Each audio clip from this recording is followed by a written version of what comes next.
Have you been diagnosed with depression and struggle with sadness? Maybe you're scared of being criticized. Loss of interest, aches and pain. Always thinking something terrible. Ask your doctor about Effexor XR. Ask your doctor about Cymbalta. Talk to your doctor about Zoloft. So talk to your healthcare professional. Get with your doctor today. Your doctor. Tell your doctor. Contact your doctor immediately. Talk with your doctor.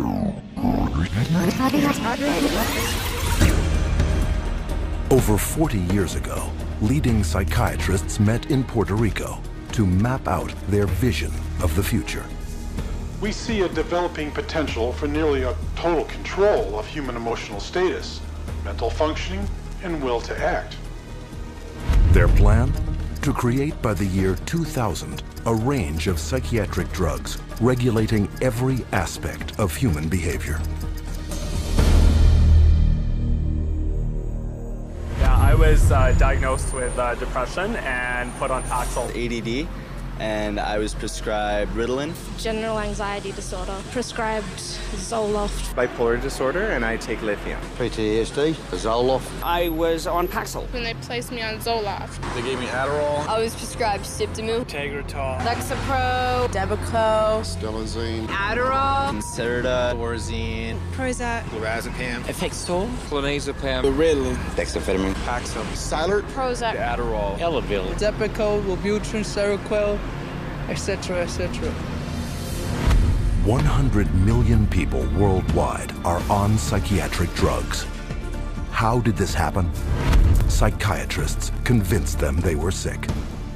They want you to think you're diseased from birth, and that all those experiences of life, childhood and adolescence and teenage years and adulthood and being a senior citizen, that these are all various stages of disease. Because let's face it, we've all been depressed at one time. We've all been anxious at one time. These are normal emotions that we feel. Every emotional and spiritual problem is reduced to a label. And of course, all of those diseases require pharmaceutical treatments. This is big, big business.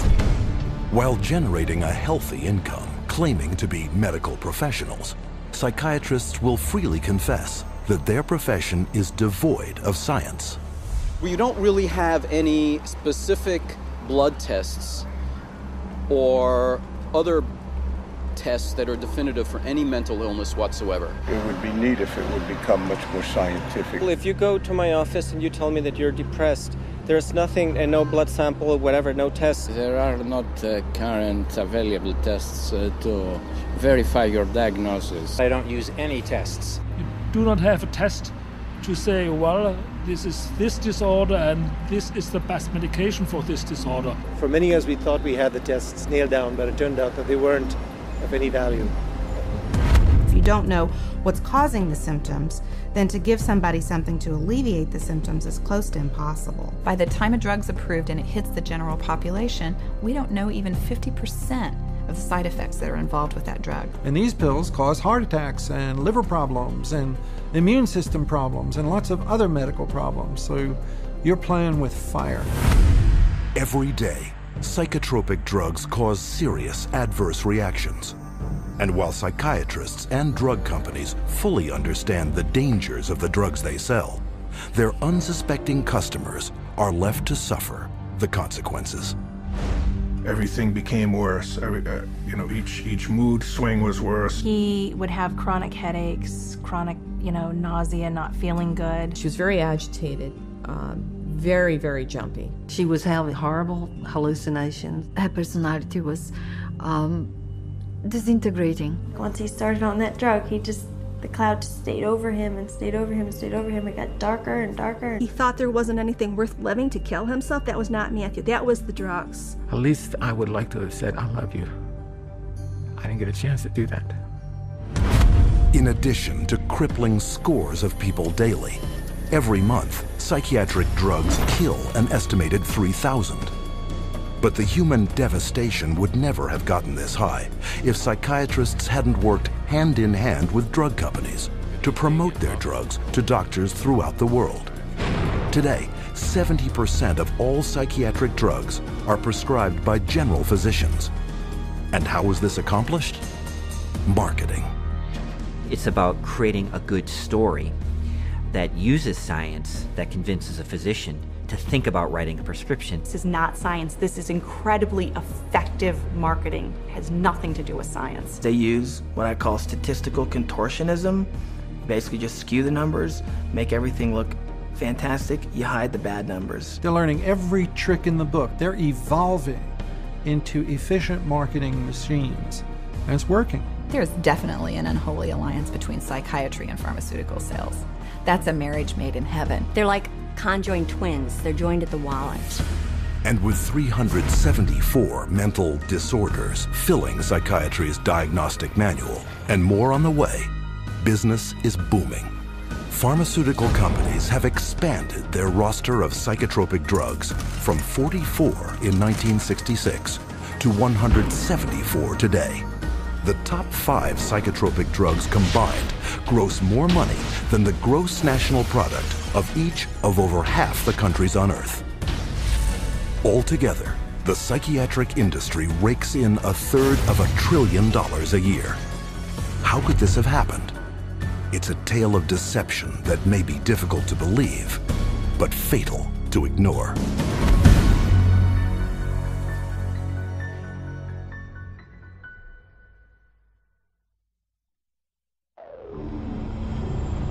We took him to a psychiatrist, and within a matter of minutes, yeah, she's ADHD, and here's your drug. Went on the Medicaid, and 5 minutes later, he was on Zyprexa. He saw the psychiatrist and prescribed the medicine for 20 minutes.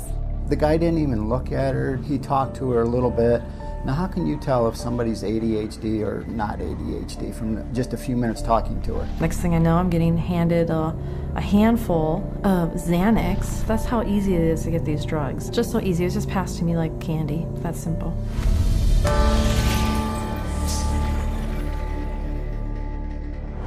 If a person were to walk in off the street, sit down with a psychiatrist, the chances of him being prescribed a drug before he were to leave the office, I would have to put it at 100%. Psychiatrists prescribe drugs. They might have different ways of diagnosing, they might have different ways of interacting with a patient, but it's rare to find a psychiatrist that uses no drugs. The psychiatrists today are, in quotes, admitting they can't cure these mental illnesses, and they're therefore going to manage your illness by using a drug. 50 years ago, a person who was going through a divorce would have relied on family, friends, clergy, and even the family doctor to a certain extent for conversation to work through the issue. They certainly wouldn't have been medicated. That was before the era of psychotropic drugs.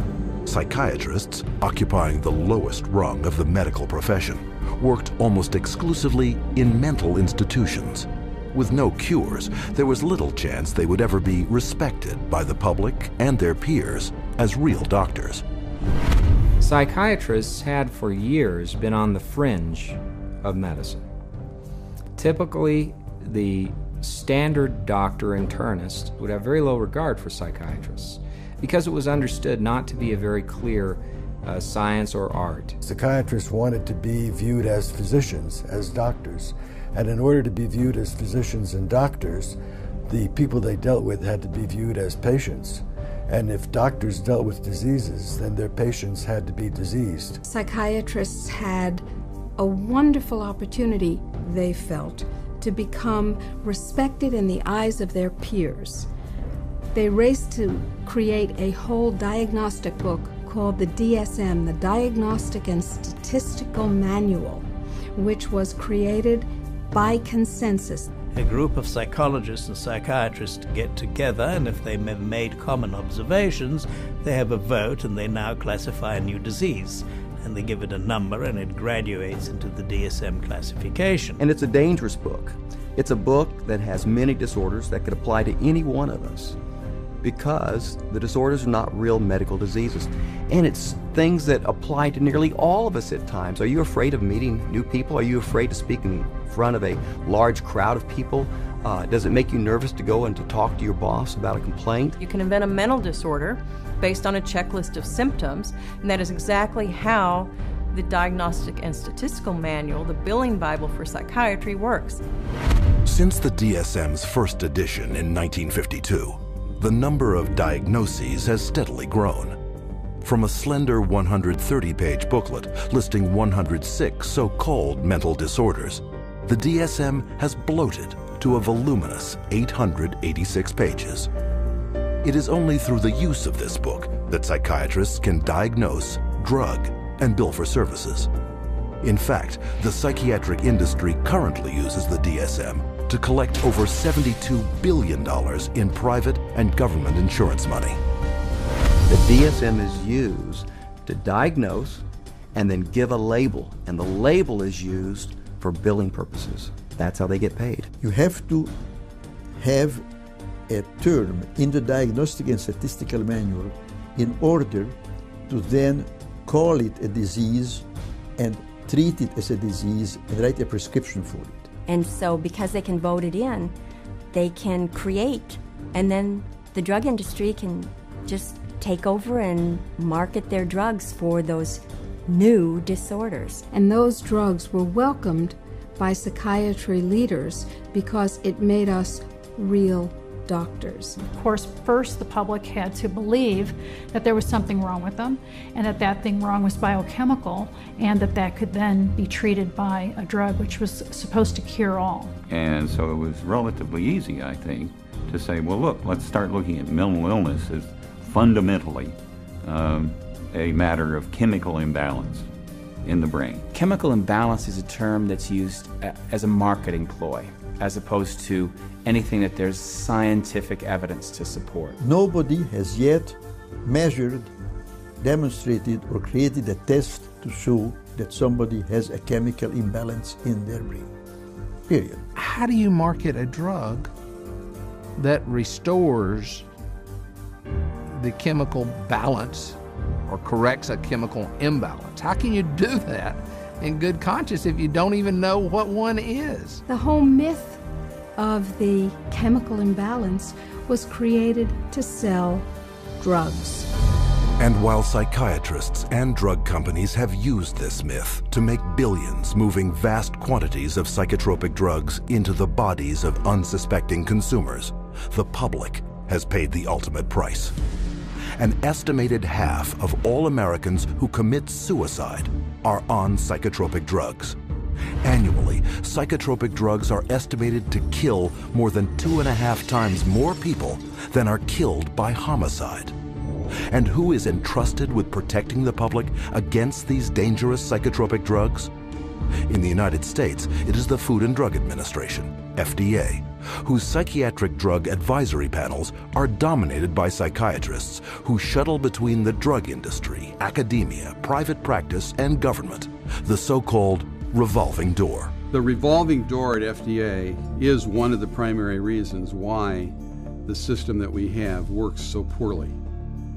That revolving door is a direct result of the fact that a group of people with the same mindset are put into positions of being regulators and in the position of being formulators and sellers and marketers. The panels that are formed by the FDA to evaluate these drugs, the psychiatrists who are on those panels, almost all of them have conflicts of interest where they have directly or indirectly received funding from the very industry and the very parties within the industry whose drugs they are evaluating. So there's this tight little relationship between psychiatry, pharmaceutical industry, and FDA where they each mutually support each other, and yet the mental health of the population does not improve. Take, for example, the FDA Drug Evaluation Panel that approved the antidepressant Paxil. Every psychiatrist on that panel has financial ties to the pharmaceutical industry. And these conflicts of interest have been rampant enough to prompt congressional investigation.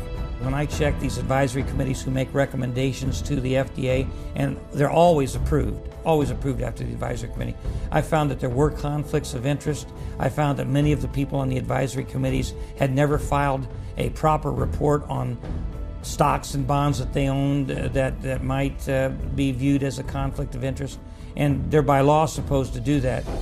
And this network of financial conflict of interest between psychiatry, the drug industry, and the FDA became even more entrenched in 1992, after passage of the Prescription Drug User Fee Act, also known as PDUFA.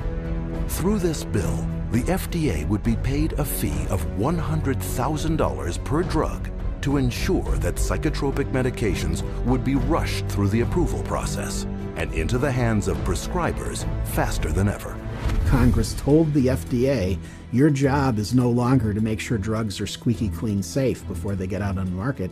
Your job now is to hurry up and get new drugs on the market faster. It acted to set the priorities of the FDA so that if there was a fee paid for a particular drug approval, it could be put on the fast track and rushed to market with less than the usual scrutiny that the FDA would give it.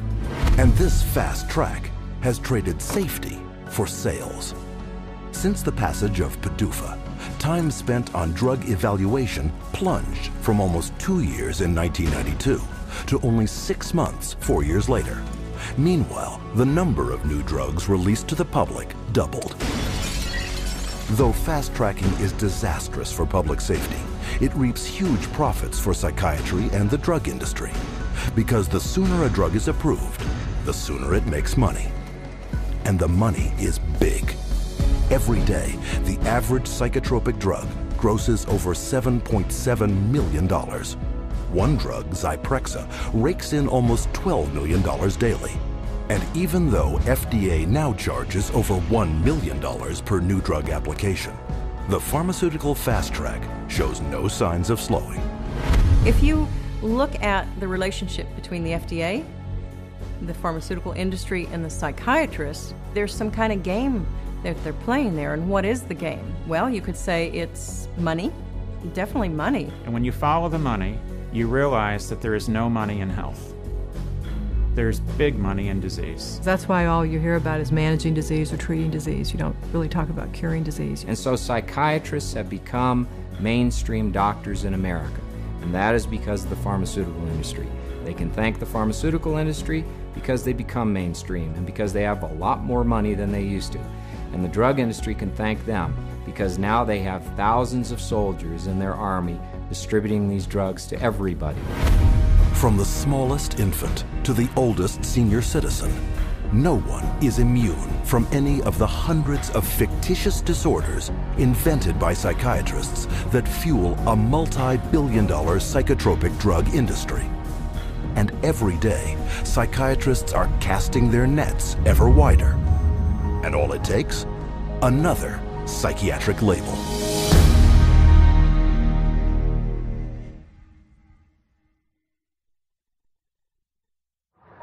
How many people do you know who have been diagnosed with a mental disorder? One. With a mental disorder? 2. I'm sure a couple. I know a few. About 3 or 4 personally. Probably 4. Half a dozen? I'll say about 9. At least a dozen. I'll bet I could count 15. 20 that I personally know.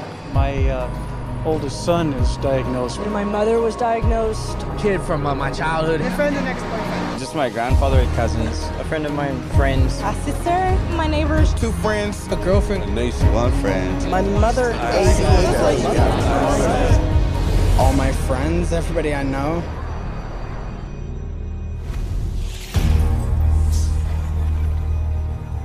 An apparent flood of mental illness is all around us. Where is this coming from? Psychiatrists, whose diagnostic and statistical manual can label anyone walking the earth today as mentally ill. Psychiatrists, I believe, they look at every human being and they divide humans into 2 classes, clients and potential clients. We see this no more prevalent in any field than in the field of the mental disorders, where one disease after another is invented and then popularized and the public is made to worry about it. It's a disease mongering. It's the selling of sickness. You know, sometimes it's a drug in search of a market, and it's giving public awareness to minor conditions with the ultimate goal is to sell more medications. It's not caring for people. When you run out of symptoms, you don't have any more clientele to market to. So you have to invent disease. And with psychiatric medications, you can invent diseases all day long. Look at human variation. Everyday things like shyness, sadness, or even situational depressions like grieving, postpartum depression, they all become studied and prescriptions start to get written for these drugs. Before these drugs were introduced in the market, people who had these conditions would not have been given any drug at all. And so it is the branding of a disease, and it is the branding of a drug for the treatment of a disease that did not exist before the industry made the disease. Case in point, shyness, a common life situation, voted by psychiatrists into their diagnostic and statistical manual under the name social anxiety disorder. You know, people are nervous. Well, they come up with, say, social anxiety disorder. SAD, they'll call it SAD. And the connotation is that everybody ought to be happy and that here's a drug that can make you happy. So that a common occurrence, which is every now and again everybody's sad, we ought to be treating with a drug. Well, then they'll get this PR firm to drum up business for this. They'll put out all these studies that find, you know, there's so many people afflicted with this SAD, you know, and they'll start putting it in magazines, they'll start putting it on TV, they'll start a patient advocacy group that say, you know, that we're all affected by this, and then they'll come out with Paxil works for this. So they go to the FDA and they said, well, we ran this study and this works for this new invented disorder. And that is SAD, social anxiety disorder. And millions of people suffer from it. And it's purely fictional. It's a normal human emotion that everybody experiences at certain times or another, but they make it into a disease. Paxil, once it got approved by the FDA as the first antidepressant to be used for social anxiety, it took off huge. And it just moved from number 3 in the market amongst its peer drugs to number 1 in the market. Social anxiety disorder is just one of many made-up psychiatric disorders fueling the boom in psychotropic drug prescription. Psychiatrists work to promote what the latest disease is going to be. These days, bipolar is getting that same type of promotion. Everybody's being educated about their bipolar illness, when in fact, we know having emotional ups and downs is distinctly human. Now bipolar is thrown around like water. You've got bipolar, I have bipolar. If I'm up today, I'm manic. If I go home tonight and I'm depressed because I'm tired, that shows I have bipolar disease. It's a lot of hokum. Have you ever worried with seeing all the increased media on it that you might have a mental disorder? Yes. And which one is that? I would say bipolar. You know, they talk about bipolar a lot. Bipolar, I've known a lot of bipolar. 2 friends from both of them were like diagnosed with bipolar. My neighbor, she was bipolar. I was diagnosed with bipolar. My mother had bipolar. He was actually bipolar. Schizophrenic bipolar. Bipolar and obsessive compulsive. Bipolar and ADHD. Bipolar disorder. Bipolar, yeah. Bipolar situation. Bipolar.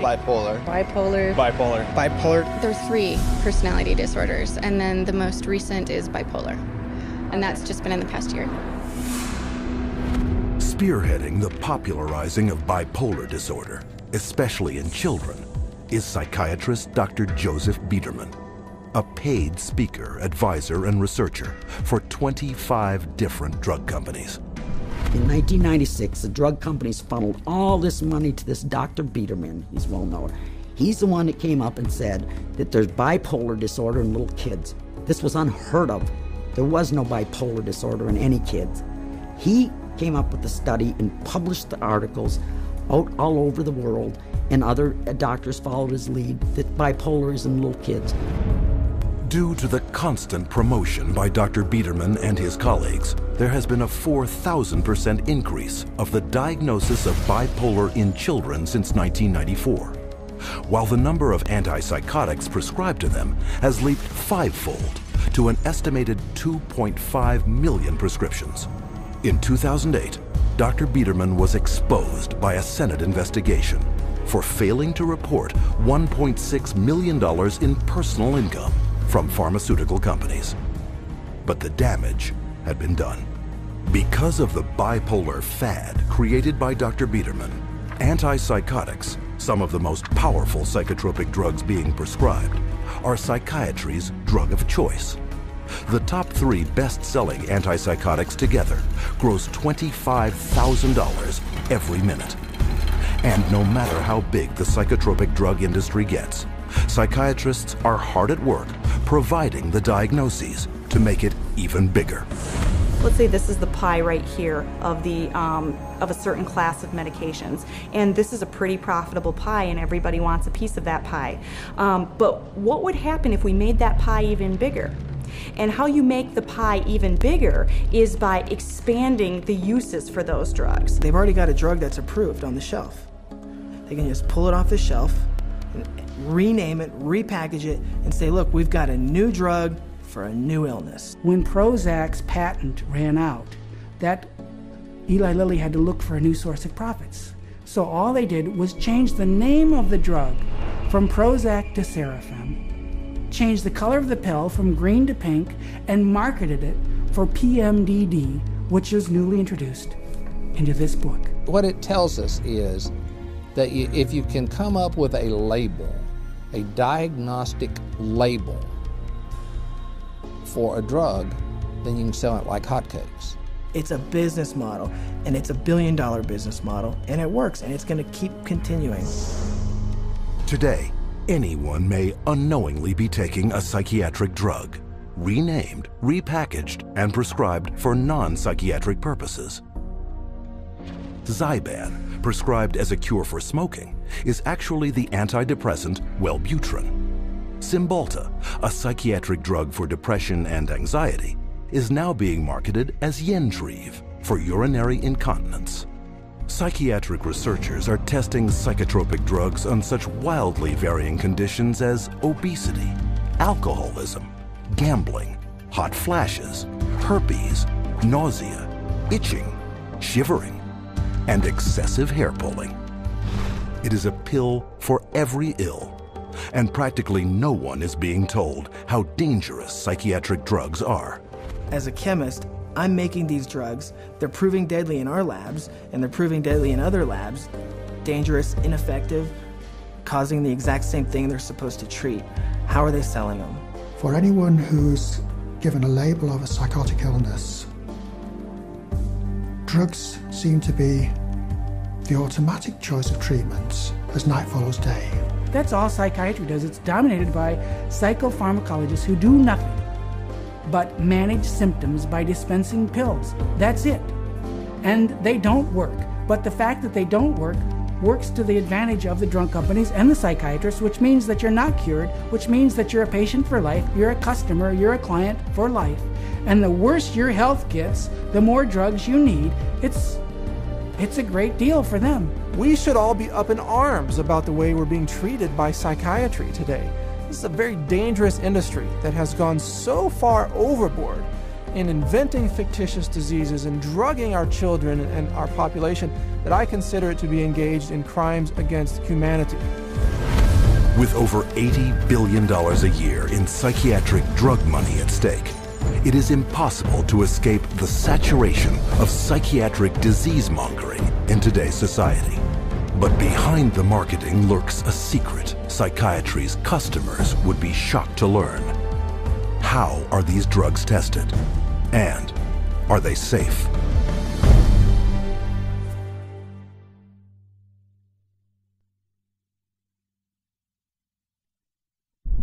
No one knows precisely how these psychiatric medications act. We don't know if I give you a medication if it is going to work or not. There's not a great deal of scientific support for using them. I myself, I try to pick a drug whose side effects might be useful. You have to choose what is the best option. We don't have sure methods. There are no rules. Everything it's an art, really. Often it's trial and error. It's a kind of a trial and error. It's trial and error. Some degree of trial and error, I guess. A blind man's bluff or something like that. You never know if it's the right drug. It's a much more complex subject. There's always going to be huge surprises, and that's what makes it so difficult. The best psychiatrists in the world will mess up all the time.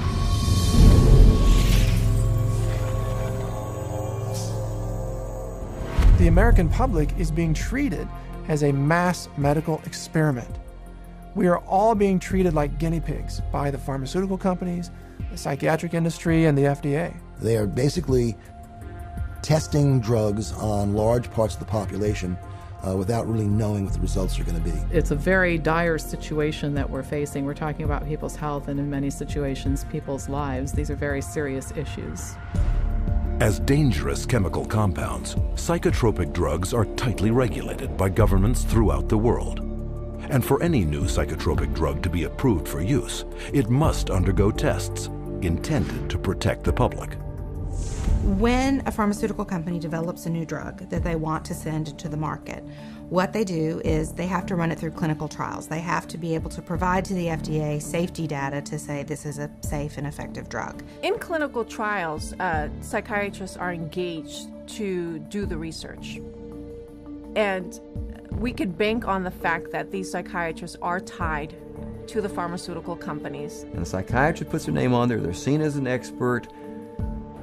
Talking mental drugs, who writes them? It's psychiatrists. So that's how it works. It's a terrible system. The desperate thing about it is that it's all dressed up in the name of science. It's not science at all, it's pure marketing. But they get away with it because it's called science. There's really no test, no x-ray, there's no chemistry that shows you have this condition. It's really just the opinion of someone who is probably taking money from pharmaceutical companies to prescribe drugs to people. Where's the biochemistry? Where's the research? Where's the substantiation? And the answer is it vaporizes like mist in the morning. It's not there. But the lack of scientific testing doesn't stop psychiatrists from carrying out clinical trials on dangerous drugs. Clinical trials are supposed to consist of 4 phases of precise scientific drug testing, the first 3 of which must be submitted to governments for regulatory approval. In Phase 1, the drug is checked for toxicity. In Phase 2, tests are done to see how the drug reacts in the human body. If it clears this hurdle, then a Phase 3 trial is carried out. But with no lab tests verifying or measuring any mental disorder, and with big money at stake, psychiatric drug research is highly subjective and rife with manipulation. There are many, many, many places where you can tweak the study just a little bit with the study design or with the way you gather the data or the way the data are reported. And there's so many different ways you could bias a study. I've seen what they did to the data in these trials. There's no question that they manipulated the data. For example, let's say they had 100 people to start with. 40% drop out. 30% have a positive response, 30% have no response. They then say that they have a 50% response rate, when in fact, most of us would say it's a 30% response rate because only 30 out of the original 100 really responded. And so you can see that that's a little bit of a manipulation of the research data. When they design drug studies, they're only looking at the one thing they want to see. And they don't report all the other things that are happening. Case in point, the antidepressant Cymbalta. Lilly, I believe, in February of 2004, did a clinical trial study. The people in this clinical trial did not have symptoms of depression. And in that clinical trial, there were 11 attempted suicides and 4 suicides completed. One of which was Tracy Johnson, 19-year-old college girl. She did not have any symptoms of depression, and yet this drug pushed her to commit suicide by hanging herself. That shoots the theory down that they say that, people get suicidal because of the, underlying illness that people kill themselves, that these weren't suicidal people to begin with. These weren't depressed at all. These were healthy people. A slew of media coverage followed, but psychiatrists on the FDA Drug Evaluation Panel chose to ignore the death and went on to approve Cymbalta the following August. One of the reasons why we have underestimated the potential of some psychiatric antidepressant drugs to actually trigger a suicidal kind of behavior in people is because the people who designed the research study didn't include in the research questionnaire this suicidal behavior. And then you can report that we had 0 incidents of this type of behavior among our subjects. And then the response is trumpeted as if there's something magical about it, when in fact what's happened is a whole statistical tap dance routine that violates good science. However, on the basis of that kind of phony trial, the drug can be marketed. Keep in mind that when a drug is tested in the clinical trials, it's only a very short period of time. The final phase of testing can be anywhere from 5 to 6 weeks. The longest of those studies was 8 weeks. The shortest was 4 weeks. So these are not long-term studies. I think most physicians and most people taking the drugs assume they're long-term, 1 year, 2 years, 3 year studies. They're not. They're very, very short studies. I find it pretty outrageous that we can base a multi-billion-dollar industry on a few 6 or 8 week clinical trials where antidepressant medications beat a sugar pill by a few percentage points. It is on the basis of biased research such as this that psychotropics with potentially fatal side effects are routinely approved by FDA panels for a lifetime of use. And how can this happen? Because drugs are big money, and FDA panels are dominated by those who benefit by approving them. The FDA panels that evaluate these drugs are largely psychiatrists. All of a sudden you discover there are 20 different pharmaceutical companies paying them, either grants or honorary or some other way. They're getting paid by the pharmaceutical industry. If you have a psychiatrist who works at the FDA, he could also be being paid by industry. He might sit on industry panels or discussions or get paid to be a speaker. What I found in working with physicians at the FDA was that they could have dual positions. They could sit on an industry board. They could be influenced by industry. If you've got 10 FDA scientists or 10 committee members, it's just a matter of 6 saying yes, the drug is safe, 4 saying no. And in almost every single case, those 6 saying that the drug is safe and effective always have pharmaceutical ties. They're getting paid, they're getting funded somehow or another. Have you been diagnosed with depression and struggle with sadness, trouble sleeping, anxiety, or low energy? Ask your doctor about Effexor XR. With Phase 3 approval a foregone conclusion, the marketing blitz begins. But while psychiatrists have already begun promoting and prescribing these drugs throughout the world, there's one more phase yet to be carried out. Phase 4. What Phase 4 clinical trials are is when they've actually gotten the drug approved and then they get it into the general population so that we finally find out what it does when it hits ethnic populations, women, children. Then we see who dies, who has seizures, who has deformed children, who has epilepsy, who has diseases downstream, whose heart stops. The public is the clinical trial. That's where we find out the problems with these drugs. This is an experimental stage, and it's so much so that one consumer protection group has advised patients that they refuse a prescription for any drug that hasn't already been on the market for 7 years. So if you're taking a drug that's only been out for a year or 2 or 3, you are a guinea pig. And the experimentation doesn't end here. Additional psychiatric drug trials take advantage of the invented disorders in psychiatry's Diagnostic and Statistical Manual to rake in even more profits by targeting the most innocent of all. If they test their drugs on children, then they get a 6-month extension on their exclusivity period or patent period. This psychiatric drug research center in Texas uses advertisements to lure in child volunteers. And once inside, they're further enticed with the simplest of tricks. This is where they're going to be playing. We have Game Boys, we have Xbox, we have 5 TVs. They come in here and they help themselves to crackers, cookies, free candy, free crackers. Everything is paid for. You don't pay for anything. But these perks are just bait to coax children into ingesting powerful psychiatric drugs known to cause suicide and violence in their own age group.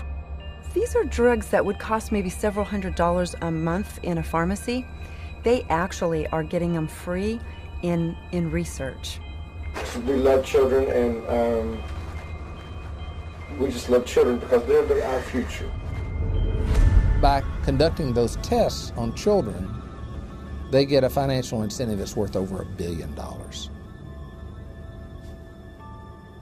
Those are the facts. You make of them what you will.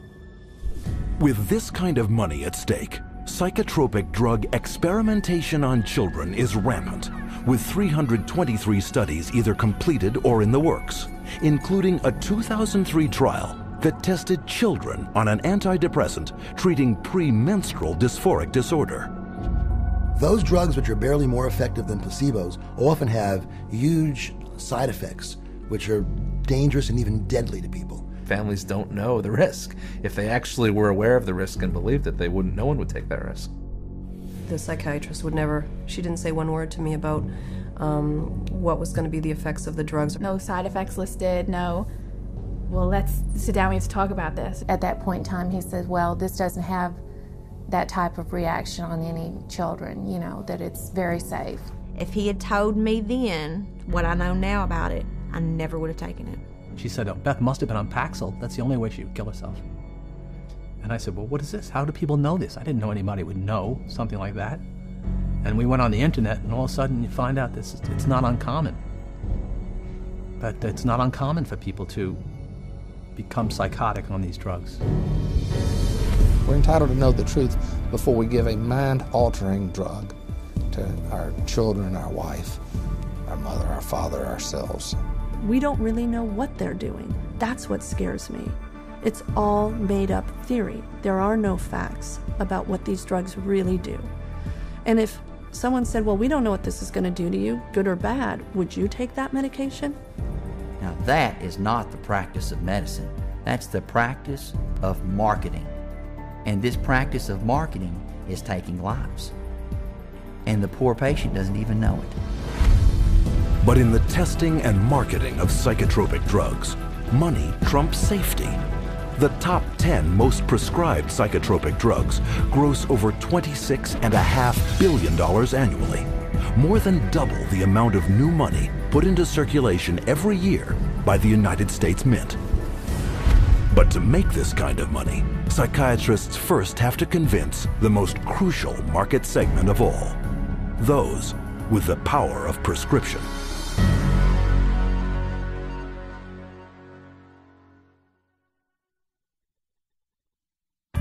Psychiatrists specifically, they're just kind of working as sales agents for the pharmaceutical companies.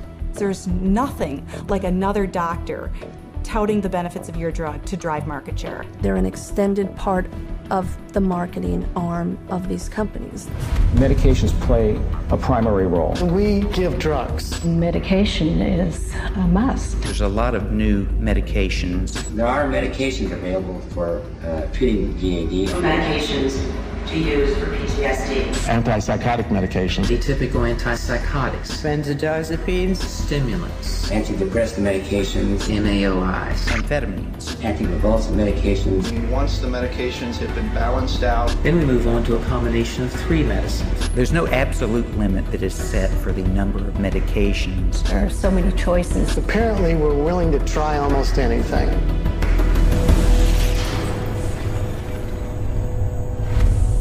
Psychiatric drugs can't be sold without a prescription, so pharmaceutical companies hire psychiatrists to promote psychiatric drugs to their fellow prescribers.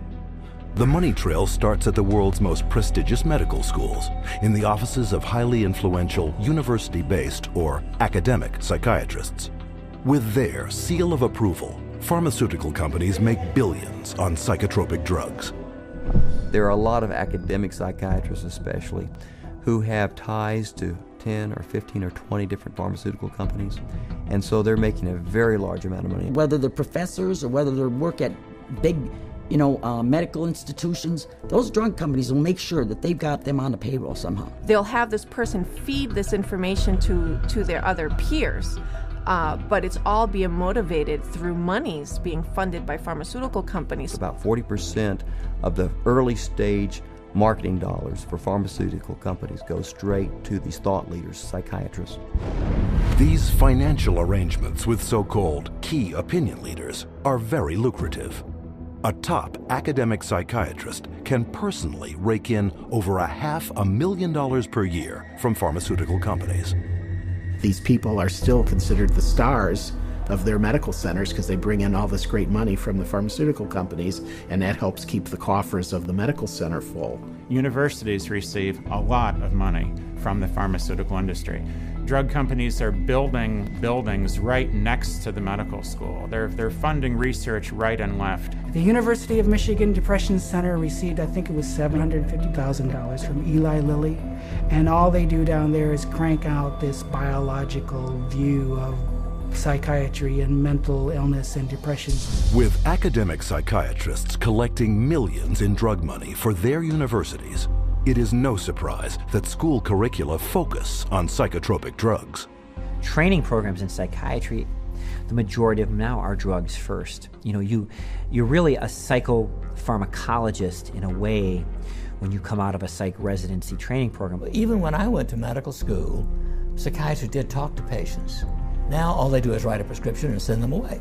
A psychiatrist is trained for one purpose, to administer psychiatric drugs. Academic psychiatrists don't just indoctrinate future prescribers. They also heavily promote these drugs to their peers. First, by creating clinical trial studies, passed off as unbiased research that push both an invented psychiatric disorder and the drug to manage it. These studies are planted in professional journals to be read by their colleagues and quoted in the media. But what readers don't know is that an estimated 50% of the time, these psychiatrists never took part in the studies. One of the most unethical practices we're aware of is ghostwriting of journal articles, where somebody at the pharmaceutical company will write the paper and the academic physician will put his name on it and get it published in a major journal when he maybe changed 3 or 4 words in the whole article, and the article was basically written as a marketing tool by the drug company, and yet this academic puts his name on it as if he's the author. He has had no part in the study, and also he probably hasn't even read the study results, but he is prepared to receive $10,000, $20,000 to put his name at the front of the research, which gives it added authority. Ghostwriting is so common that even the psychiatrist running the FDA department evaluating psychiatric drug safety has attached his name to ghostwritten articles. The average physician picks that up and reads it. He believes it. And it's not a mystery that he would believe it. It seems reasonable that it's in black and white, it's in a good journal, it's in the New England Journal of Medicine, it must be true. These journals are often sent free to psychiatrists and doctors under the guise of legitimate medical research. And why are they free? Because pharmaceutical drug ads reap huge revenues for their publishers. So if you go through a medical journal, you'll see page after page of advertising for bipolar disorder and treatment of using medications, or advertisings for depression and the treatment of using medications, schizophrenia. So it's really everywhere. I remember just a couple of years ago, the first time I opened the journal from the American Psychological Association called the APA Monitor, and there was a multi-page ad, high gloss, very expensive, for Concerta, which is time-release Ritalin. I resigned from the American Psychological Association.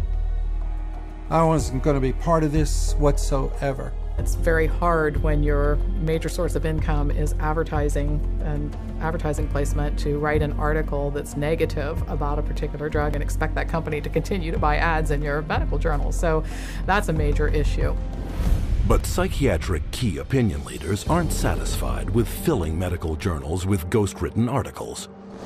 They also spread the gospel of psychotropic drugs at conferences in continuing medical education, or CME. Physicians and nurse practitioners and physicians assistants are mandated to take a certain amount of continuing education credits every year. Well, 70% of all continuing medical education is now funded by the pharmaceutical industry. That seminar is going to be taught by a professional who is employed by the pharmaceutical company. The very nature of where someone is giving you your support means you are biased to that person's side. Many physicians and many psychiatrists who attend medical conferences don't know that when they go to that conference meeting that's about antidepressants, antipsychotics, and it's generally an academic psychiatrist who's speaking, They don't realize that person's probably making about $10,000 for that 1 hour speech. But you don't have to be an academic psychiatrist to get a piece of the pie. Psychiatrists who heavily prescribe psychotropic drugs are generously rewarded by pharmaceutical sales representatives for drumming up local business.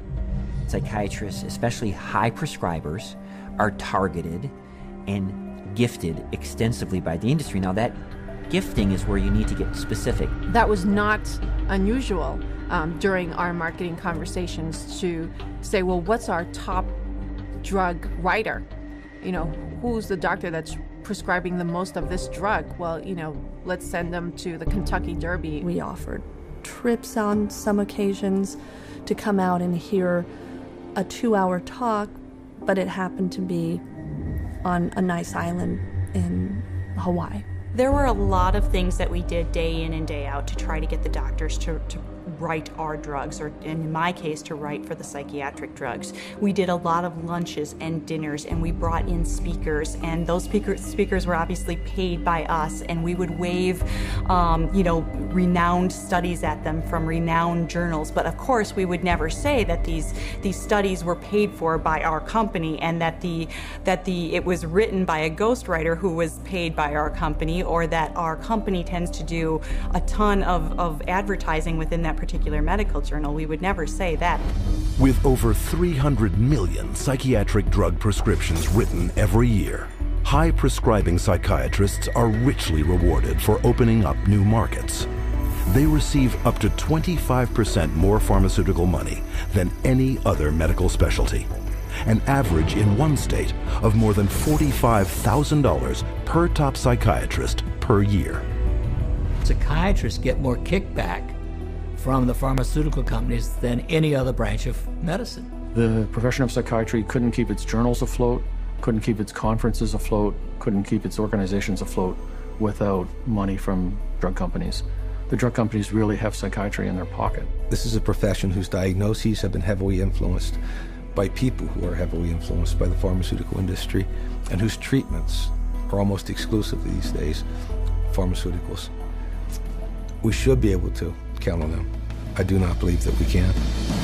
Due to the ceaseless promotion by psychiatrists, psychotropic drug prescription has permeated not just psychiatry, but the entire medical profession. But this promotional campaign has a second prong that lines the pockets of psychiatrists more than any other. And this one directly targets you.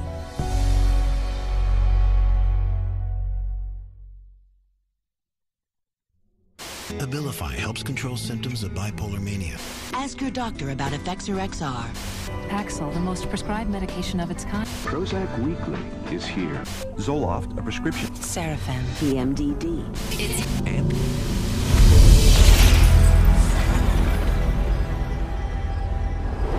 Psychiatrists and drug companies don't hype psychiatric drugs only to fellow prescribers. They also pitch them straight to the end user, you, counting on you to walk into their offices and demand a prescription.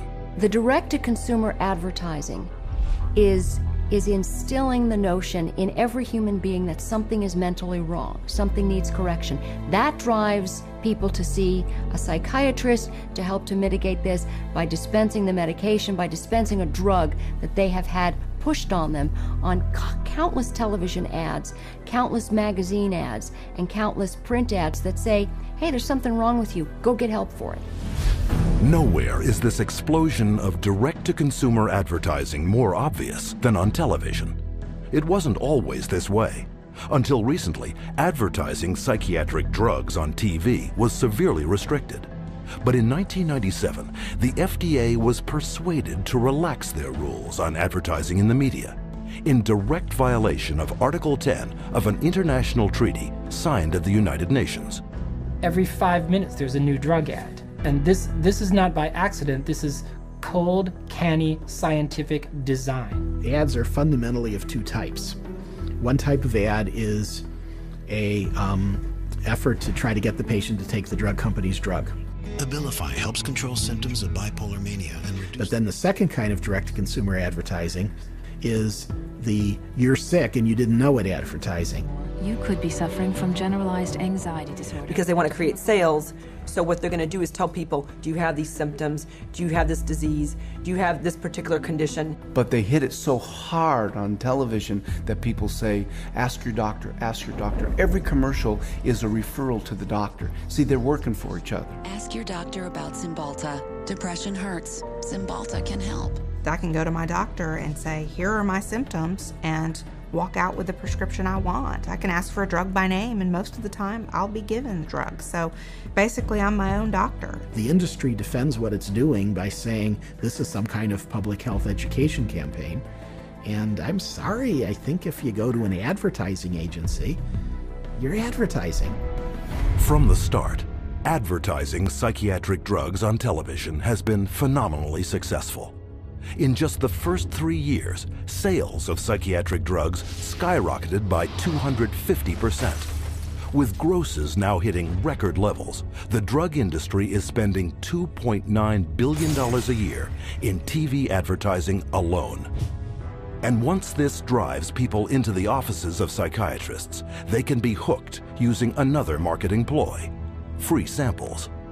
The industry is willing to give out millions of dollars worth of free samples because it generates billions of dollars in sales. You want a prescription and you want Prozac written forever as a maintenance therapy. So you establish that with some free Prozac up front. Here, take this sample, it doesn't cost you anything, and then if you like it or if it seems to work, then we'll make a prescription, but you're going to have to pay for that prescription. The sample is free. So it's really a marketing technique. They got a cash cow. Zero refill means you've got to go back to the doctor for another consultation, for another subscription, and it just goes forever. This is business. This is money. Some direct-to-consumer marketing is camouflaged as public information. Psychiatrists regularly appear in the media, warning the public of the latest mental illness epidemics and hawking their latest breakthroughs. They write articles planted in newspapers and magazines that further their mental health awareness campaigns. Even patient advocacy groups claiming to offer unbiased information on psychiatric drugs are, upon closer inspection, pharmaceutically funded front groups managed by psychiatrists. They were started specifically by the industry themselves, and the public isn't informed of that. It's basically a great big lie to the public that they think they're going to a charitable organization that has their best interest at heart. Case in point, children and adults with attention deficit disorder, or CHAD, the biggest and most well-funded front group for the makers of stimulant drugs. Stephen Plog is a former CHAD executive. When I became the CHAD coordinator for Las Vegas, they gave me a manual, and in it said, we want to provide unbiased information to help and support people who have ADD. For the next 30 days, we put 22 parents and their kids on a program with lab tests to find out what their causes were, eliminated their causes, they got prescription-free, medication-free, side-effect-free, and they got better with their self-esteem, and they became actually happier, healthier, and more successful. Chad found out about this, called me up and says, we do not allow people to talk about nutrition in any of our seminars. We only prescribe going to a psychiatrist who will only prescribe drugs and therapy. So they said you can no longer work with us, and they fired me for simply recommending that parents go get a lab test, find out what the causes are, and eliminate the causes. They do not allow that. They only allow medication and psychiatric treatment. Psychiatric patient advocacy groups also promote psychotropic drug treatment by broadly issuing public marketing surveys disguised as medical questionnaires. You can take a survey of maybe 16 questions. And if you are a normal human being who's lived through ranges of emotions of normal life experience, if you've known the exhilaration of the birth of a child, a niece, a nephew, and the devastation of a divorce and the loss of dreams, and answer honestly to those questions, you will diagnose yourself as bipolar. And the instructions that come back along with the diagnosis or the warning that you're probably bipolar say, print this out and take it to your doctor. And how simple is it for anyone to go online, answer typical life questions, and be given a psychiatric disorder? Here are some randomly chosen volunteers, people of all ages leading normal lives. Do you feel sad, blue, unhappy, or down in the dumps? Sometimes. I've had periods of great optimism and other periods of equally great pessimism. Yeah, that happens a little bit. I get tired for no reason, sometimes. My life is pretty full. Not really. For no apparent reason, I sometimes have been very angry or hostile. It's hard for me to concentrate on reading. I am restless and can't keep still. My heart beats faster than usual. I have trouble sleeping, shortness of breath. Gained weight. Trembling hands. I have an idea that most of these are going to be sometimes. Everyone has. As in everybody? Somewhat. Somewhat true. Just a little. Oh yeah, yeah. Alright, my score totaled 42. Bipolar disorder, moderate to severe symptoms. Wow. Answer reflects on the presence of depressive symptoms. Currently suffering from an anxiety disorder. I may be suffering from bipolar 1. Minimal to mild depression. An obsessive compulsive disorder. Guess that means I'm psycho. Guess I'll go to a psych. Try to see if I could work it out, get some meds or something. All told, 50% of these everyday people were assigned a psychiatric diagnosis and instructed to get treatment. By this measure, half of the U.S. population, some 150 million Americans, could be classified as mentally ill. Now you have a direct line of consumers just walking in with a little pre-survey that says that they potentially can have bipolar, ADHD, stress, anxiety, any of those categories, and they just need to take this assessment tool and say, okay, that basically that is what you have, and here's your drug. And psychiatrists are now clamoring to make such assessment tools mandatory. Take Teen Screen. Under the guise of a suicide prevention program, mental health tests are administered in the schools to diagnose and drug children. Children such as Chelsea Rhodes, who left for school one morning an average teenager and returned home with a psychiatric diagnosis. The Rhodes family in Indiana, their young girl went to school one day, and all of a sudden they told her they were taking her into her room, and they move her into her room and give her the 10-minute Teen Screen test. And shortly after taking the test, she's pulled aside in the hallway and she's told she has two problems, basically, two mental problems. One, obsessive compulsive disorder, and social anxiety disorder. Her parents were stunned, dumbfounded. They didn't know that Teen Screen was going to screen their child. They had not been asked permission. People at school had told her that she was mentally ill with these two conditions based off of a computer test that took her 10 minutes to answer. One of the questions was worded if Chelsea went out a lot. She answered no. We'd ask her why she answered that way. She said, because Mom, you and Dad don't allow us to go out on school nights. I have to be home to do my homework and take care of our household chores. The other question was, do you ever feel nervous or anxious when you're in front of a group of your friends or peers? Chelsea answered yes. She explained to us that because when she has to stand up in front of a group of people and give a book report in one of her classes, she's very nervous. You know, I'm 43 years old and I'm nervous in front of every one of you today, but that doesn't make me mentally ill. I absolutely believe that the survey for Teen Screen was intentionally structured to flag as many children as possible as having a possible mental health problem. And who created Teen Screen and wrote its survey? Dr. David Schaffer, a psychiatrist with extensive ties to the pharmaceutical industry. Schaffer's questionnaire is anything but scientific. In a study he himself conducted, Schaffer admitted that 84% of all students were falsely flagged as suicidal. But what was not admitted is how traumatic the consequences can be. Alea Gleason was only 11 years old when she took a screening test at her middle school in Texas. It was 7th grade, and they had all the girls go into the cafeteria because they said that a lot of girls have depression, so they was working on some depression screen. Next thing I know, there's those middle schools tell my husband now that CPS is there at the school taking Alea because she's suicidal. I'm like, suicide? I'm not trying to kill myself. I love myself. I've always loved myself. So I don't know if she was eating at the school or they already taken her away. When they took Alea, my girls and I, we didn't sleep for about a good 3 days. For the first 3 days, because my house was empty without her. And they was making me sign papers talking about if you don't take these medicines, you can't see your parents. So they was telling me, you know, if you take your medicine, you can see your parents. My daughter was on 22 different types of medication that this one psychiatrist gave her. They drugged me up so bad that they said they had to drag me. And I used to wonder how I got to my room. When I saw for myself what they were giving her and how much and how often, I just thought, they're gonna kill this child. And the parents were helpless. Then after a while, that's when I was just like, I'm not about to take no more medicine until I call my parents. And then that's when they was like, okay, well, we're gonna give it to you anyways. They restrained me and shot me up. I was in 4 points. They laid me out on my stomach with my feet like this and tied me up. One day, they must have put her in about 12 restraints in one day. They said I was restrained about 70 or 80 times.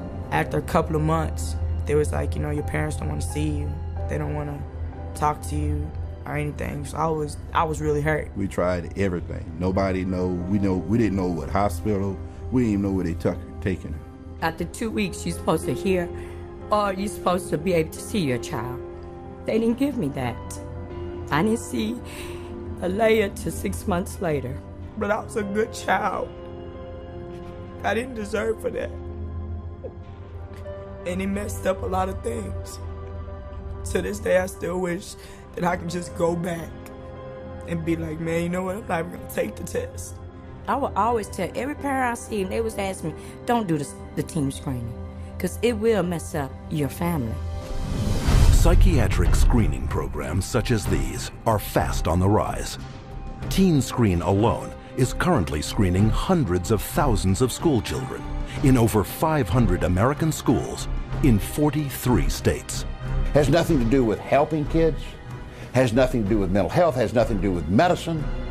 It has everything to do with the pushing of drugs. So it presents itself as being a wonderful, altruistic program, whereas in fact, I believe its cold-blooded and cold-hearted intent is to recruit more children into the very subjective diagnoses of mental illness and to treat those kids with medication. But the psychiatric drug push doesn't end in the classroom. Legislation has been put in place to screen all citizens for mental illness, including geriatric patients, war veterans, and pregnant mothers, all to be paid for by you. Psychiatrists benefit from both ends, from the pharmaceutical end for being paid to write the prescription, and then from the patient for being there to receive the prescription. It's an industry that cannot allow the human condition to go unmedicated, and I think this is where the problem begins. If everybody considers themselves to be sick in some way or more than one way, and that the only control, the only hope for their happiness is to be on pills for the rest of their lives, that's the goal. The pharmaceuticals and the psychiatric community are in a cleanup, and that's what it's all about. It has nothing to do with helping our kids or, their mental health. It's all about money. Today, drug companies spend over $5.3 billion a year marketing prescription drugs, almost 9 times more than a decade earlier. The result? Worldwide sales of psychotropic drugs have soared to $80 billion. And all while psychiatrists willfully ignore the vast human tragedy they are creating.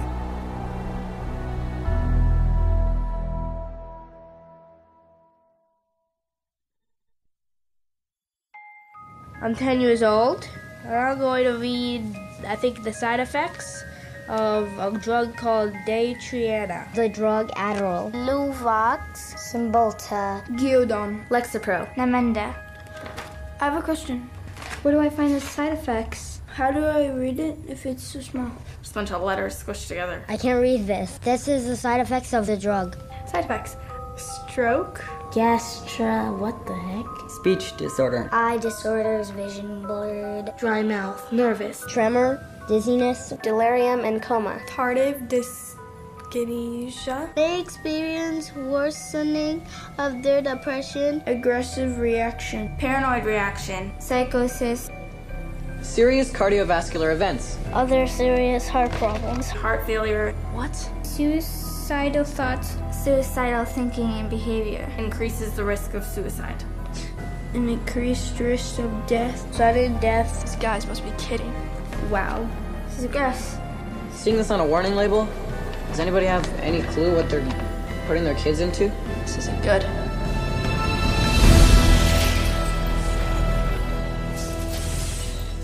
No drug has side effects. They're all effects. Side effect is just a way that doctors explain away the effects that they don't like or you won't like, but they're effects. These are the effects of these drugs. They're not just what might happen to you, they're what happen more often than not. We name them side effects because they're an unintended consequence. The antidepressant drugs not only don't make you happy, they have all kinds of negative effects on the system as a whole. These drugs are absorbed and distributed throughout your entire body, so they have side effects through all of your tissues and organs, including your liver and your kidneys and your nervous system. They destroy the brain, the neural net. They literally kill brain cells and cause all kinds of brain disorders. That's why we have they're not side effects, they're direct effects. But while psychiatrists continually downplay the multitude of severe health risks to the public, candidly, they had no problem admitting them to our cameras. I think I tell them the main side effects.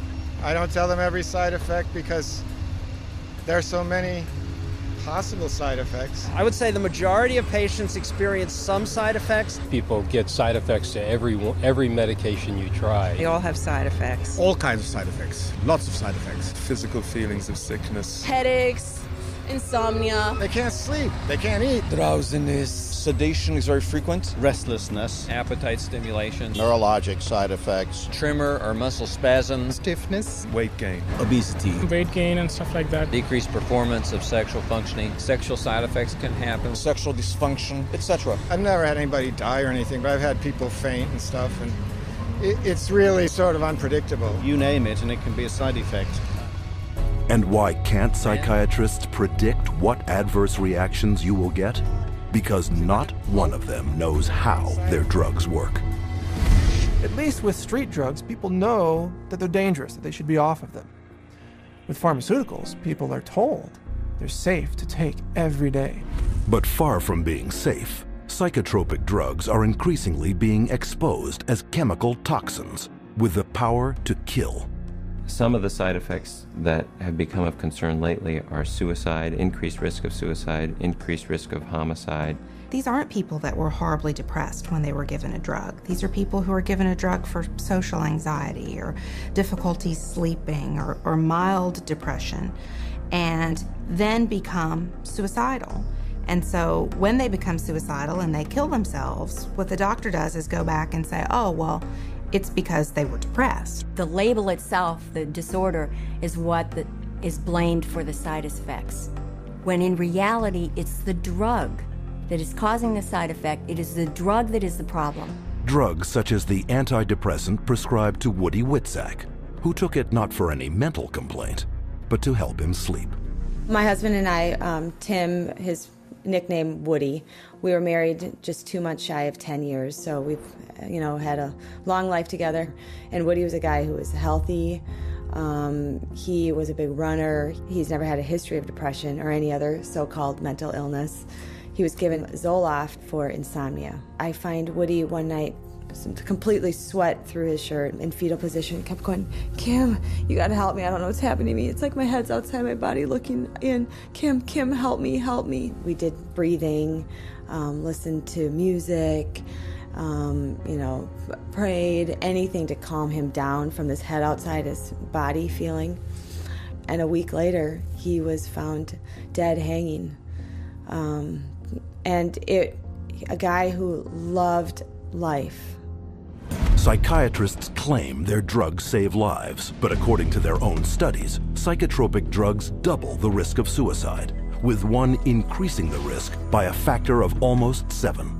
As a pharmacist who has been studying the problem for the past 7 years, I do see a glaring connection between the high use of these psychoactive substances and the rise of violence. If people knew that the mechanism was not known of these drugs, that they could cause, if there's a real chance for them to get a homicidal tendency or even suicide, if you take the drug, there's a chance you may want to kill yourself. And I could repeat probably a dozen other examples of significant self-inflicted harm or significant violence to others in patients who had never had that experience in their adult life.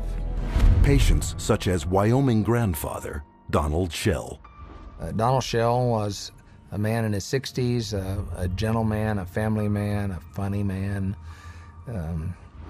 He had had periodic episodes of depression, but never any real serious mental health issues, and became depressed, had a down period, went to a general practitioner, and was given Paxil.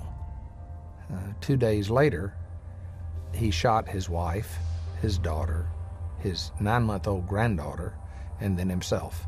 The first question the jury was asked, very telling question, can Paxil cause some people to commit homicide and or suicide? To which they answered yes. Donald Shell was on Paxil for only days before his murderous drug reaction.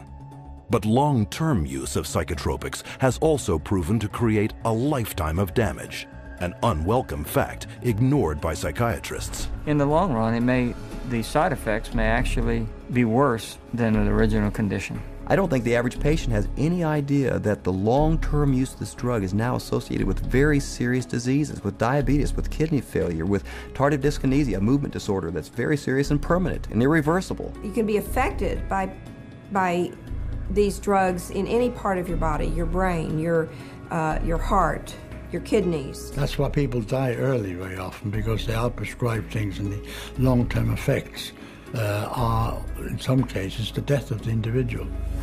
And more damage is created by polypharmacy, where psychiatrists make a fat living prescribing multiple psychiatric drugs, one to offset the effects of another. If you have drugs that create side effects, that gives you a ready market for more drugs to cure the side effects. It seems to me that it's a self-propagating system.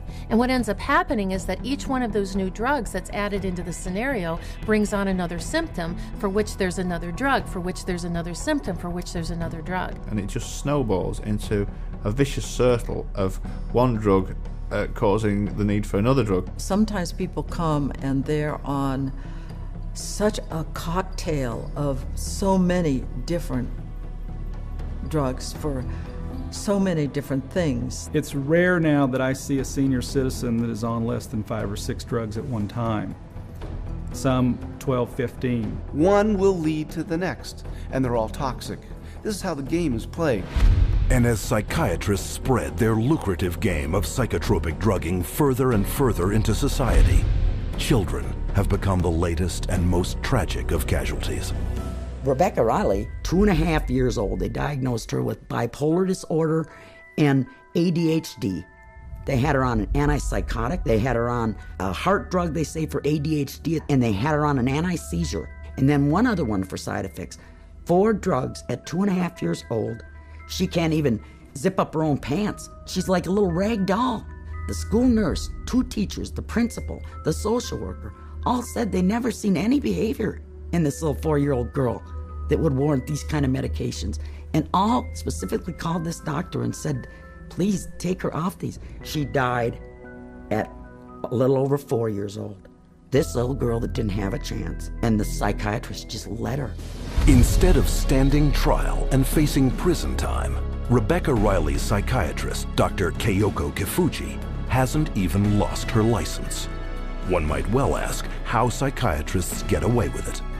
The answer lies in a legal concept known as standard of care. The standard of care is based on what do other doctors do? What would a reasonable physician do in this situation? And the reality is that what most physicians do is prescribe medications. As long as they've done their paperwork properly and documented that this child had the symptoms that led them to this conclusion, they appear to be completely protected from any kind of a lawsuit as a result. The standard of care is what allows doctors to seriously injure or even kill a patient with total impunity. So the standard of care now has been implemented to where you can get away with, if you're a medical doctor, psychiatrist, you can get away with murder. And the death count keeps rising.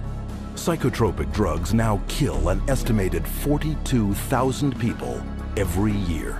The cost to society is very real and very devastating. But the medicine they're practicing isn't real.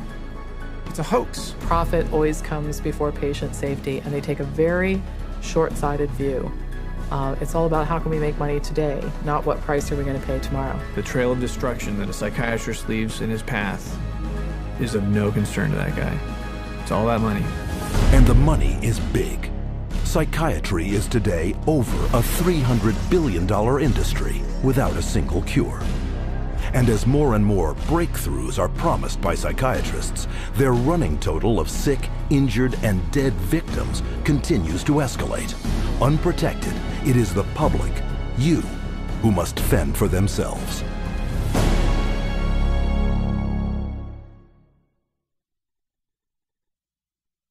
My wife and I are blessed. We have 7 children, and we love them all. They're all our favorites. Each child we have is our favorites. And Beth was extremely special.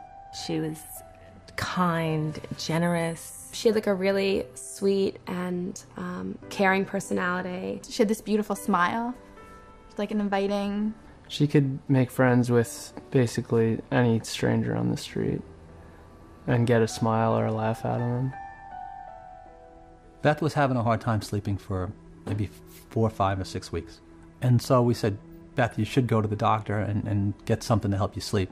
He said, okay, well, I'll try to give you something to lessen your anxiety, and it should help you sleep. Within 5 minutes, a 5-minute visit, he prescribed her Paxil. When I first saw Beth right after she went on the Paxil, she was different. Like, I felt like she was drugged. And by the 2nd or 3rd day, she's like, I don't know, I just don't feel right. You know, I feel strange in my skin. After about 3 or 4 days, I remember that Beth was, at times, very different, like sullen, keeping to herself. My mom and her were having dinner, and she said she didn't have any real emotion. Like, she kind of felt emotionally numb. She was like a different person. Like, she just seemed like she was under the influence of something. She didn't seem like herself. She seemed like she was tripping out. I talked to her on the phone, and she told me she didn't want to be there. And I was like, why don't you want to be there? She's like, I just don't feel like myself. I just feel like crazy. I just don't feel right. I truly believe that she was hallucinating maybe and going in and out of this psychotic state at this point. It seemed like she was melting down, like emotionally. She was becoming worse every day. I said, are you suicidal? I actually asked her. And she laughed at me. And she said, no, I would never do that. I'm thinking in my mind, I'm just going to lay down next to her and I'll rub her head and I'll talk to her and we'll try to figure out what we're going to do because something's not right here. And my son Matthew was right behind me going upstairs. And when I got to the top of the stairs, I saw her hanging in the hallway. Then the police were all over the place and people were coming and going, and about 4 hours after my daughter died, one of my friends came over and said, you know, I was speaking to so-and-so, one of our other friends, and she said, oh, Beth must have been on Paxil. That's the only way she would kill herself. It just wasn't her. There was nothing in her that would have done that. She was the most non-violent, gentle. It's a violent way to die. It had to be the drug. There was no other answer. If we knew what we knew now, Beth would be here with us today. I know that for a fact. The tragic story of Beth Winter is just one of many. A tale repeated wherever psychiatric drugs are prescribed. But psychiatrists insist you believe that their drugs are safe and effective because they are the mental health experts and you are not. But case after case proves that trusting them can have disastrous consequences. Psychiatry is pseudoscience. It's false science. It cannot withstand rigorous review if people would just look at the evidence. If they help anyone, it's not worth the risk to the people that are harmed by them. They are betraying every customer they have. They don't know what they're doing, and we need to educate the public to use their feet and walk away.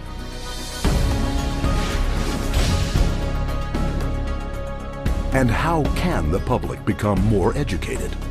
By exercising a central medical right, little known to the patient, but very familiar to psychiatrists. We want to be able to present the patient with alternatives. And one of the central ideas in ethics is informed consent. The components of informed consent are letting the person know, first of all, what the diagnosis is and what it's based on, so that they can say, this is why we need to treat you. And secondly, what the treatment is. Every patient in the healthcare system has a right to informed consent. That is, they have a right to be told the risks and benefits of the treatment, the risks and benefits of alternative treatments, and the risks and benefits of no treatment at all. Patients should be totally informed, fully informed about every medication that the psychiatrist offers to them to take or says they should take. And studies confirm that very little full and accurate information about psychiatric drugs is getting through to the public. So what would full and accurate, informed consent on psychiatric drugs consist of? These medical doctors and experts have extensive experience in the subject. Their first point: psychiatric disorders are not actual diseases requiring medical treatment. It's true that there's no biological findings that really support any of these psychiatric diagnoses being medical illnesses. And the burden of proof really is the other way around. It's not that you have to prove that there is no biological science. The burden is on psychiatry to prove that there is. There's no blood test. There's no lab test. There's no x-ray. These are just clusters of behavior that a group of psychiatrists have voted that it's a disease. Can you imagine doctors having to have powwows to decide if a heart attack is a real disease or not? No, they don't have to decide that. They don't have to have a vote on that. They should be asking the doc, geez, doc, where's the chemical test for that? Where is the objective test for this? And I guarantee you that they'll be told, we don't have a chemical test for that. There is no such thing as a chemical imbalance. And any psychiatrist that you talk to, if you ask him this question, they'll all admit it in private, but they won't admit it in public. It's a scandal. So this is all subjective. Nothing objective about psychiatry. 2. There is no scientific proof that psychotropic drugs resolve any mental problems.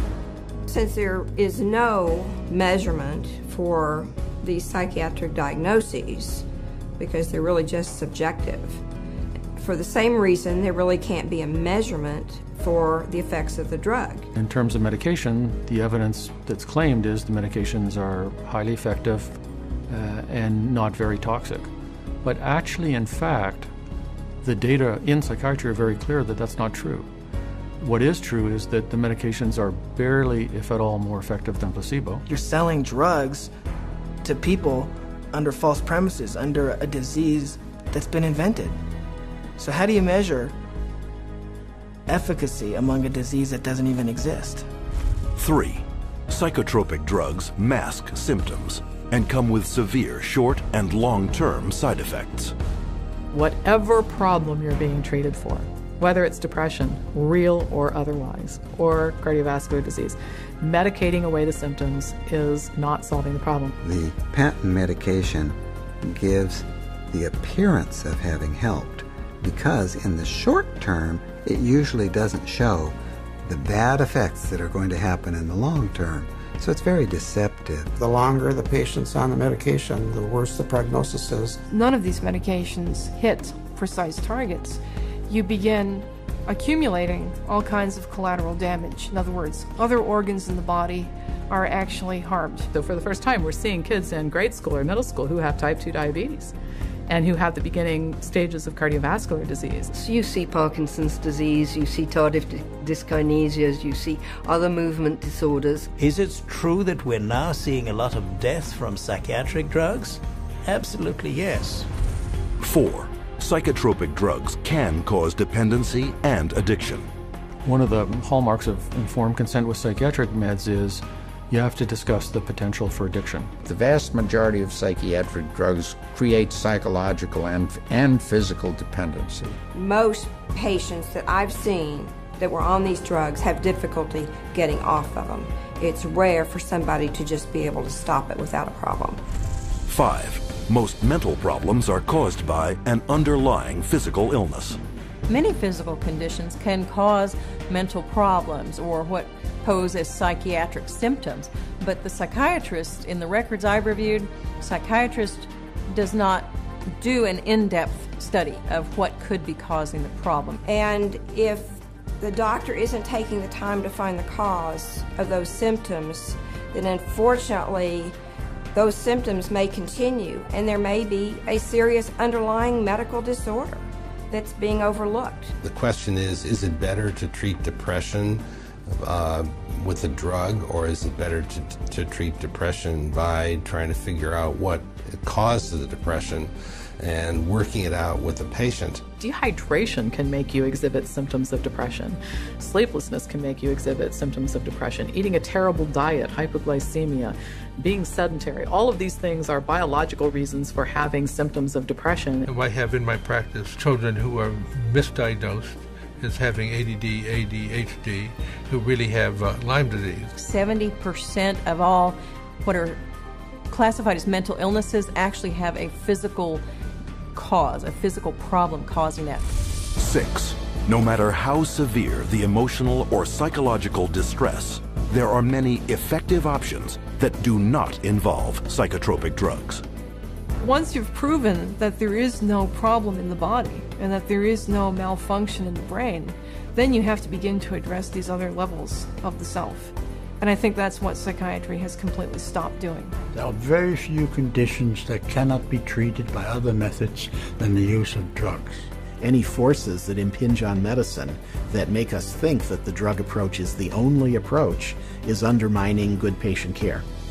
And because most non-drug options are rarely told to patients, true informed consent is almost never given. When you get into informed consent, it's almost a responsibility of the patient to make an inquiry about the hazards of the drug and not rely on what the psychiatrist or physician tells them. We can't go in and abdicate our responsibility as consumers simply because somebody has an MD after their name or someone is a psychiatrist and we think they know more than we do. The best way to protect yourself is to educate yourself, is to ask questions not only of your doctor, but to do your own research. Don't be ignorant, be informed. Get information from as many places as you can.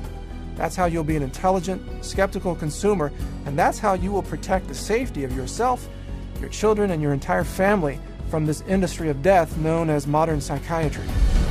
And as modern psychiatry has permeated our world over the last 50 years, so too has psychotropic drugging. But there is a way to expose this medical abuse by reporting all complaints and adverse psychiatric drug reactions to your National Drug Regulatory Agency. MedWatch is the federal reporting program in the United States. MedWatch is a voluntary reporting system, a passive reporting system where doctors, patients, healthcare providers, pharmacists, anybody really can make a report saying that they think that what they experienced or what their patient experienced was an adverse drug effect. And this is what we call post-marketing surveillance. And this begins to get a look at what the side effects of long-term or chronic use of these drugs really is. The FDA admits that probably only 1% of all the adverse drug effects are actually reported by patients or physicians. It is only through the reporting of all adverse drug reactions that the true scale of the horrors of psychotropic drugging will come to light. You have the facts. Share this video with your doctor and don't allow yourself, your friends, or your loved ones to become the next statistic of the big business of psychotropic drugging. To find out more about psychiatry and psychotropic drugging, or to report a case of psychiatric abuse, contact the Citizens Commission on Human Rights.